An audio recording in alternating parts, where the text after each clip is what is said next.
علیہ السلام کے میلاد کا جشن خوب منائیے، جس انداز سے بھی منا سکتے ہیں منائیے۔ اور ایک بات آپ سے کہنا چاہتا ہوں بالخصوص جوانوں سے کہ پوری زندگی ہم میلاد مناتے رہے، لیکن میلاد ہم نے ہمیشہ دو طریقے سے منائی، یا تو جلوس نکالا یا تو جلسہ کیا۔ یہ تو آپ کریں گے، کرتے رہیں گے۔ آج میری گزارش یہ ہے کہ ایسی میلاد کا کوئی جشن مناتے ہیں کہ ہم رہیں نہ رہیں، میلاد مصطفیٰ کی یادگار قائم رہے۔ ایک میں آپ کو مثال کے ذریعے سے سمجھاتا ہوں، ہو سکے تو ایک کام کیجئے، ربیع الاول شریف کی 12 تاریخ کو 1500 سالہ جشن میلاد کی یاد میں اپنے گھر کے آنگن میں یا اپنے محلے میں یا اپنی گلی میں ایک درخت لگا دیجئے، اس لیے کہ اگر جھنڈیاں رہے گی، گلیاں سجے گی، 8 دن کے بعد، 10 دن کے بعد، 20 دن کے بعد، مہینے بھر کے بعد آخر وہ سجاوٹ تو آپ کو نکالنا ہی پڑے گی۔ اور اگر کتنے دن تک کے لگا کر کے رکھیں گے لائٹنگ، جھنڈیاں لگتی ہے، لائٹنگ لگتی، سب لگے گی، لیکن جب اس درخت پر لوگوں کی نظر پڑے گی تو لوگ کہیں گے یہ فلاں نے میلاد مصطفیٰ کی سبحان اللہ بے شک لوگ یہاں موجود ہیں۔ اب سمجھتا ہوں کہ اگر ہر بندہ اپنی گلی کے اندر ایک درخت میلاد مصطفیٰ 1500 سالہ کی یادگار لگا دے، پہلی بات جب تک کہ وہ درخت کے پتے اللہ کا ذکر کریں گے اس درخت لگانے والے کو اس کا اجر ملے گا۔ اگر وہ سایہ دار ہو گیا، اس کے سائے میں کتا بلی بھی بیٹھ جائے تو اللہ اس کا اجر بھی آپ کو عطا فرمائے گا۔ کوئی انسان بیٹھے تو اللہ اس کا اجر بھی آپ کو عطا فرمائے گا۔ اس کے پھول سے جتنے لوگوں کے مشام جہاں معطر ہوں گے اللہ تبارک و تعالی اس کی برکتیں بھی آپ کو عطا فرمائے گا، اس کا پھل جو کھائے گا اللہ وہ بھی عطا فرمائے گا۔ اور سب سے بڑی بات یہ ہے کہ ہمارے ملک ہندوستان میں جب لاکھوں کی تعداد میں درخت لگیں گے انشاءاللہ تو لوگ درختوں کو کاٹ کر کے ملک کی آب و ہوا کو خراب کر رہے ہیں، اور ہم درخت لگا کر کے اس ملک کی آب و ہوا کو خوشگوار کر رہے ہیں۔ سبحان اللہ سبحان اللہ۔ یہ ایک کام میں نے بتایا، باقی کے وقت ہوگا تو آگے میں عرض کروں گا۔ آج میں نے جس آیہ کریمہ کی تلاوت کی ہے، جو میں نے آیت پڑھی ہے میلاد کے موقع پر، اس میں اللہ نے اپنے محبوب کی ایک ایسی شان بیان فرمائی ہے جو شان اگلے اور پچھلوں میں کسی کو نہیں ملی۔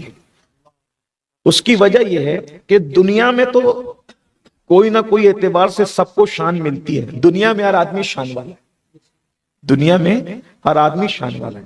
اتنی سی شان تو کسی کی بھی ہے کہ کوئی اپنی بیوی کا شوہر ہے، اتنی شان تو ہے نا۔ الرجال قوامون علی النساء کہ مرد حاکم ہے عورتوں پر، بیوی آ گئی تو حاکم تو بنی گیا، اتنی شان تو مل ہی گئی۔ اور بڑے تو بچوں کے باپ ہو گئے، یہ بھی ایک شان ہے۔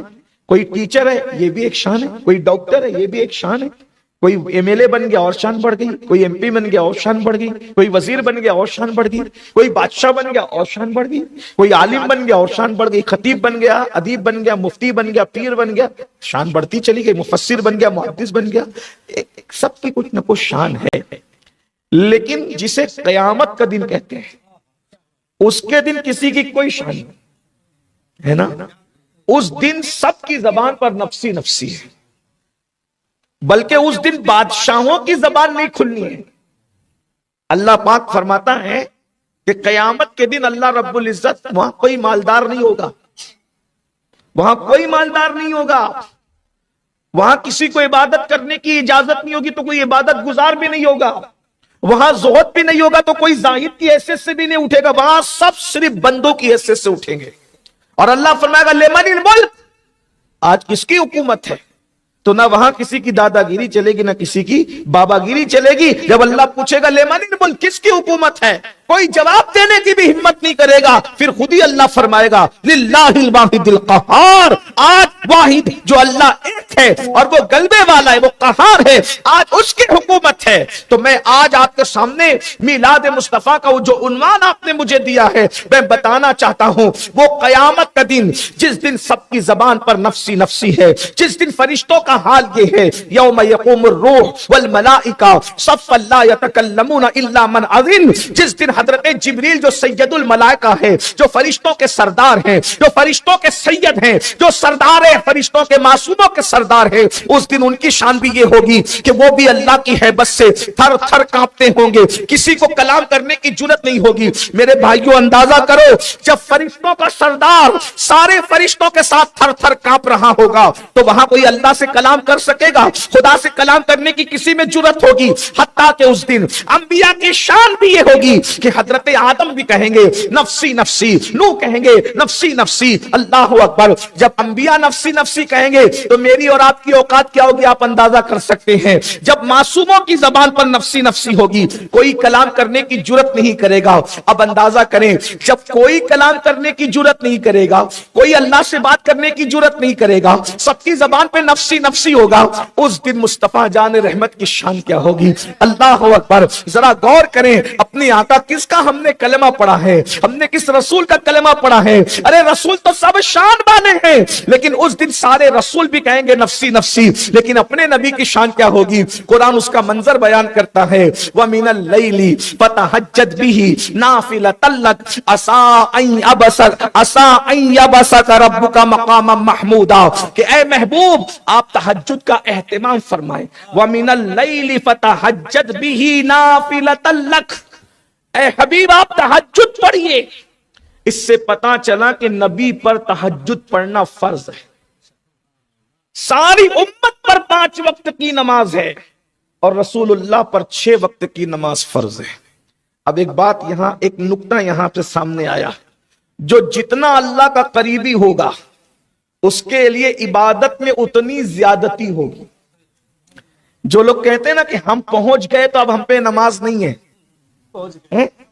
توجہ، جو کہتے ہیں کہ ہم پہنچ گئے تو ہم پہ نماز نہیں ہے، تو رسول اللہ سے بڑا پہنچا ہوا کون ہے؟ جہاں جبریل کا کی سوچ نہیں جاتی، اس سے آگے مصطفیٰ جان رحمت کے قدم جاتے ہیں۔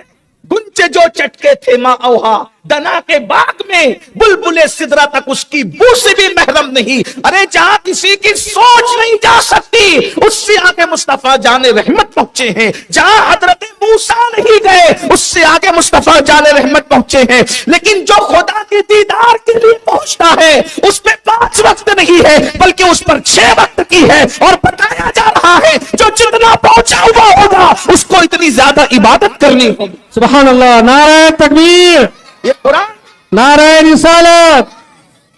یہ قرآن کہہ رہا ہے، اس کا مطلب پہنچے ہوئے کی پہچان عبادت۔